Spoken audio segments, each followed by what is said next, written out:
और वहीं बसपा के सामने बड़ी चुनौती देखी जा रही है। बसपा को तेजी से खिसक रहा जनाधार। कांग्रेस में राजनीतिक उदय से बसपा को खतरा है। 2023 में पार्टी शून्य पर सिमटी है। बसपा को पहली बार 5% से कम वोट मिले। 50 सीटों पर 10% वोट हासिल नहीं कर पाई। बांदा में मिले सर्वाधिक 23.54% मत और वहीं 80 में से 79 सीटों पर बसपा तीसरे चौथे पायदान पर रही। 2019 में बसपा का वोट 19% से अधिक बना रहा। 2024 में ये 9.39% ही रह गया। तो जहां कांग्रेस का वोट बढ़ा, वहीं बसपा का वोट कम हुआ। बसपा के जनाधार में दशक की सबसे बड़ी गिरावट देखी गई। गैर जाटव के साथ गैर यादव, पिछड़ी जातियों बसपा साथ नहीं गई। दलित बाहुल्य नगीना सीट पर बसपा को 1.33 वोट मिले। तो बसपा का तेजी से ग्राफ गिर रहा है, जनाधार गिर रहा है। कांग्रेस के राजनीतिक उदय से बसपा को खतरा देखा जा रहा है। तो बड़ी खबर आपको बता दें, 2024 में पार्टी शून्य पर सिमट कर रह गई और इसके साथ ही बसपा को पहली बार 5% से कम वोट मिले। ये बड़ी चुनौती है फिलहाल बसपा के सामने। 50 सीटों पर 10% वोट हासिल नहीं कर पाई है बसपा। बांदा में मिले सर्वाधिक 23.54% मत। बड़ी खबर आपको बता रहे हैं, जहां 80 में से 79 सीटों पर बसपा तीसरे चौथे पायदान पर रही और 2019 में बसपा का वोट 19% से अधिक बना रहा और वहीं 2024 में ये 9.39% ही रह गया। और जहां कांग्रेस का वोट बढ़ा, वहीं बसपा का वोट कम हुआ है।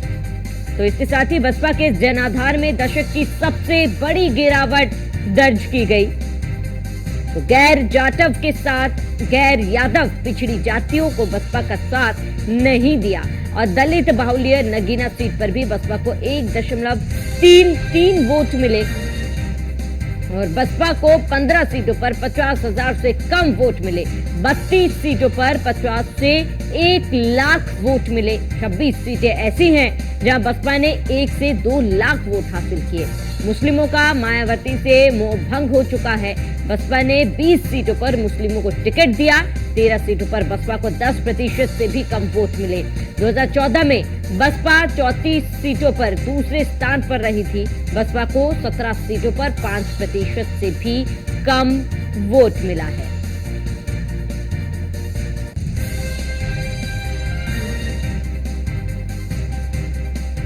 2014 में बसपा 34 सीटों पर दूसरे स्थान पर रही। बसपा को 13 सीटों पर 5% से भी कम वोट मिला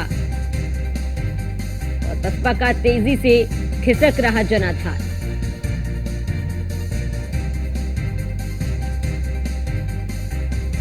तो बड़ी खबर आपको बता रहे हैं, कांग्रेस के राजनीतिक उदय से बसपा को खतरा। 2024 में पार्टी शून्य पर सिमटी है और बसपा को पहली बार 5% से कम वोट मिले।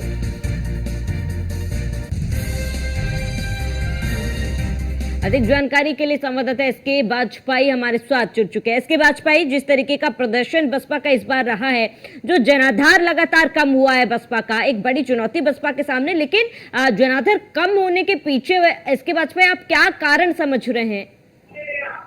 बिल्कुल निश्चित तौर पर, क्योंकि अगर हम देखें तो बहुजन समाज पार्टी लगातार पिछले, अगर हम 2012 के बाद देखें तो बहुत ज्यादा मैदान में एक्टिव नहीं नजर आई, क्योंकि 2007 से लेकर 2012 तक उत्तर प्रदेश में बहुजन समाज पार्टी की सरकार थी और उसके बाद लगातार बहुजन समाज पार्टी का ग्राफ गिरता गया। 2012 में समाजवादी पार्टी पूर्ण बहुमत से सत्ता में आई और उसके बाद अगर हम 2012 के बाद देखें तो 2017 आते आते बसपा की स्थिति काफी खराब हो चुकी थी, क्योंकि 2014 में ही लोकसभा के चुनाव पड़े थे। उस दौरान बसपा 0 सीट थी, मतलब एक भी सीट पूरे उत्तर प्रदेश भर में बहुजन समाज पार्टी नहीं जीत पाई थी। हालांकि जब आया 2017 तो उसमें बसपा 19 सीटों पर सिमट गई। 19 विधानसभा सीटें बसपा के पास थी और जैसे 2019 आया, हालांकि उस दौरान बसपा ने समाजवादी पार्टी के साथ गठबंधन किया और एक बेहतर परफॉर्मेंस उत्तर प्रदेश में पाई, जब उनका जो मत प्रतिशत था वो करीब 19.39% के करीब में था। और उस दौरान बसपा ने उत्तर प्रदेश की 10 लोकसभा सीटों पर जीत हासिल की थी। हालांकि जैसे जैसे चुनाव बढ़ते गए और चीजें आगे निकलती गई, बसपा संगठनात्मक रूप से लगातार कहीं न कहीं कमजोर होती गई। 2022 आते आते बसपा को उत्तर प्रदेश में केवल एक विधानसभा पर संतोष करना पड़ा। मतलब सीधे तौर पर 2012 के बाद अगर हम चुनाव पर नजर डालेंगे तो 2014 में एक भी लोकसभा सीट बसपा के पास नहीं थी। 2017 में 19 सीटें विधानसभा की थी। हालांकि 2019 में बसपा ने जरूर समाजवादी पार्टी के साथ गठबंधन कर 10 लोकसभा जीती, लेकिन जब 2022 का विधानसभा चुनाव आया तो एक सीट से पूरे प्रदेश भर में संतोष करना पड़ा। हालांकि 2024 में अगर हम देखेंगे तो बसपा को खासा नुकसान पूरे उत्तर प्रदेश भर में हुआ है।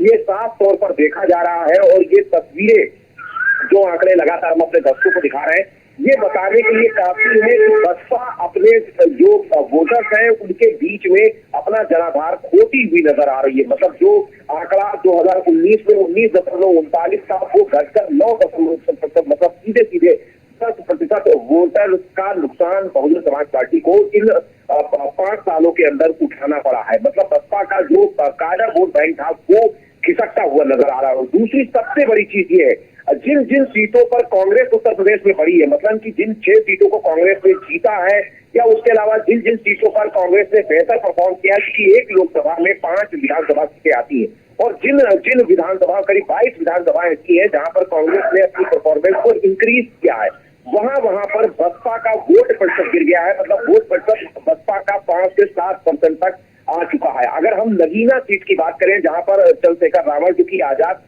समाज पार्टी के राष्ट्रीय अध्यक्ष है, चुनाव लड़ रहे थे, वो पहले ही बीएसपी सुप्रीमो मायावती से मिले थे और उन्होंने बहुत सारी कोशिशें भी की कि बीएसपी सुप्रीमो मायावती उनको अपने संगठन में शामिल कर ले। हालांकि बीएसपी सुप्रीमो मायावती को डर था कि चंद्रशेखर रावल जो दलितों की राजनीति कर रहे हैं और अगर बीएसपी उनको शामिल करती है तो ऐसे में कहीं न कहीं बीएसपी के लिए सबसे बड़ा नुकसान ये होगा कि बीएसपी का वोट बैंक कहीं चंद्रशेखर रावल के साथ ना जुड़ जाए। लेकिन बावजूद बीएसपी ने उनको अपने साथ नहीं लिया, चंद्रशेखर रावल ने अपनी पार्टी बनाई और जब नगीना से वो इस बार मैदान में थे तो बसपा को 1.63% वोट से संतोष करना पड़ा। मतलब सबसे खराब परफॉर्मेंस बहुजन समाज पार्टी की 2024 के लोकसभा चुनाव में रही है।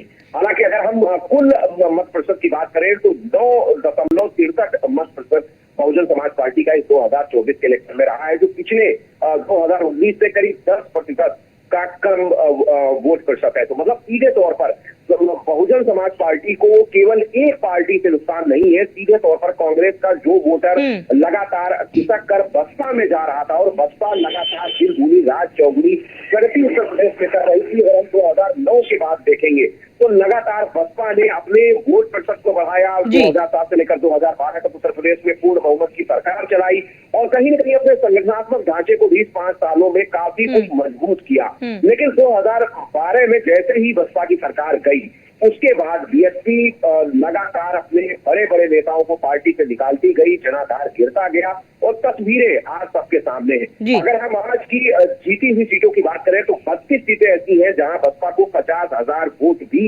नहीं मिला है। हालांकि करीब 28 सीटें ऐसी हैं जहां पर बसपा को 50,000 से 1 लाख के बीच में वोट मिला है। मतलब सीधे तौर पर बसपा काफी कुछ कमजोर इस 2024 के लोकसभा चुनाव में नजर आई है। ठीक है, इसके बाद फिर तमाम जानकारी के लिए आपका बहुत बहुत शुक्रिया।